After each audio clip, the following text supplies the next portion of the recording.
Hi everybody, welcome back to the Speakeasy. Today we're covering Knobel Tennessee whiskey.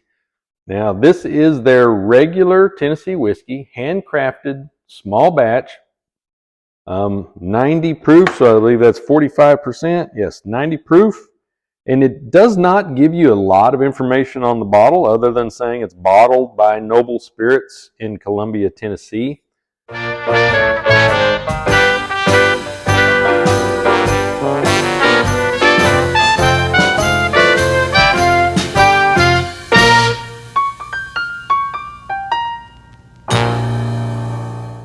Knobel Tennessee whiskey, bottled by Knobel Spirits, Columbia, Tennessee, supposedly distilled from the rural parts of Tennessee that, quote, have enough land to grow rye and distill whiskey for several years, so the whiskey is produced on one of these farms using the Lincoln County process.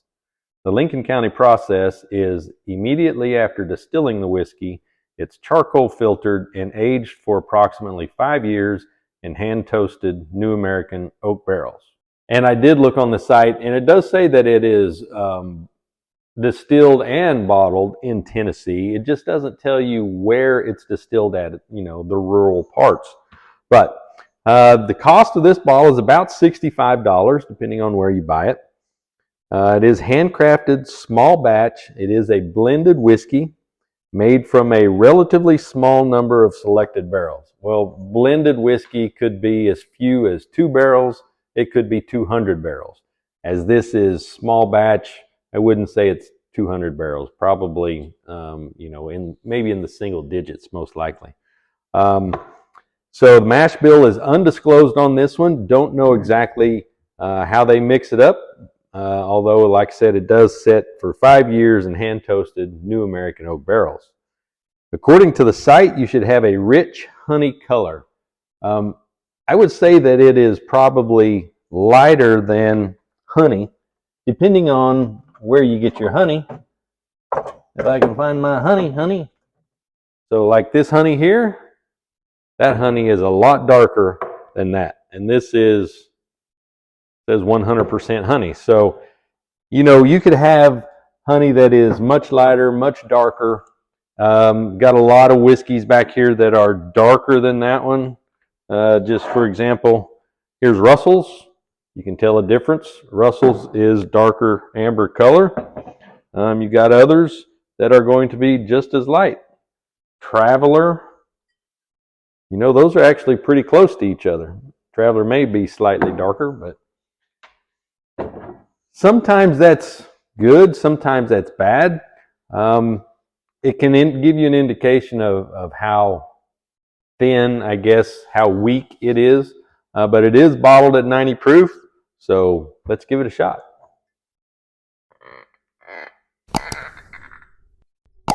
Tight cork, give it that.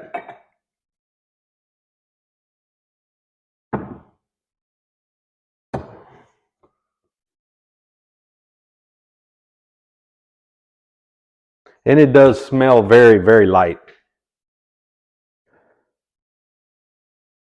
So according to the site, again, rich honey color, I think it's light. Aroma, the site says you should have sweet caramel and spicy orange aromas with hints of vanilla, almond, and oak.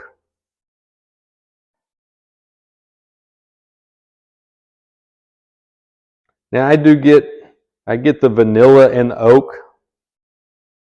Not as much caramel. Maybe that may be because it is not as dark. May not have pulled a lot of that oak, that charred color out of the barrels. But again, it smells very light. I thought it was kind of weird whenever I first smelled it. I do not get the spicy orange aromas. I cannot pick that out. But what I get is a weird little, like a potpourri smell. And that may be what somebody else is considering spicy orange. I don't know, because normally potpourri is going to have a whole lot of smells, a little bit of spiciness smell to it. But yeah, it's a very different smell to me for some reason. Now, flavor-wise, let's see. The site says sugar cookies. I'm all about sugar cookies.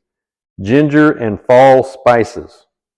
We go back to those spices. You get fall spices, that makes me think of potpourri. If it tastes like potpourri, we have a problem. But I hope it tastes like sugar cookies.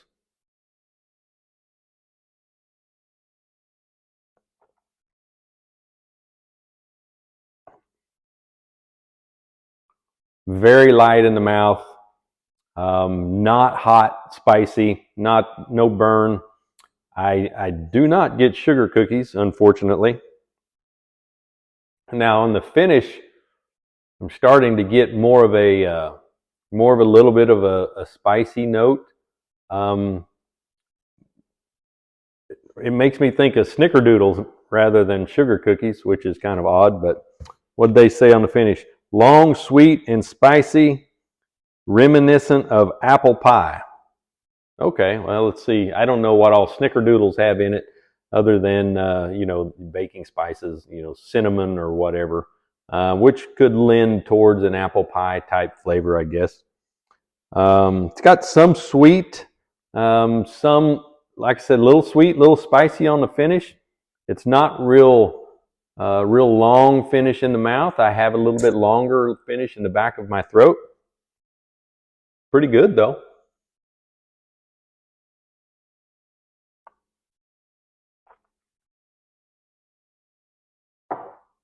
That's just a good overall sipper. I wouldn't have any problem sipping that one neat. This is one of the few. I've got a handful that I could sip neat. Now again, this one's only 90 proof. I get into the 105s, 107s, 110s that I can sip neat. Those are usually much more flavorful, usually a little sweeter. Some are blends, some are not that I have. But this one compares very nicely to other 90 proofs. I got Gentleman Jack up there, which is in a good comparable Tennessee whiskey to this. Wouldn't have any problem drinking this one straight on the rocks or mixing it with cola at all. This is it's got a really good flavor. I have not tried any of the other Knobel spirits. I know that he's got 3 or 4, maybe 5 different kinds out there. Let me know if you guys have tried any of the others. Which ones should I go out and try next? Again, this is the only one that I have so far. And I'm interested, is there a big difference in how each one of them taste? Or are they all pretty similar? Or are you a small batch, a single barrel, a blended kind of person? And do they offer all those? I don't know. I do like Mike Rowe. I like his story. I like his stories. And I do appreciate the Micro Works Foundation. Definitely support them if you can. And I don't know if any of the proceeds from this business venture of his supports the Micro Works Foundation, but they're both his businesses, so I hope he does. But try some Knobel small batch Tennessee whiskey. I think you'll like it.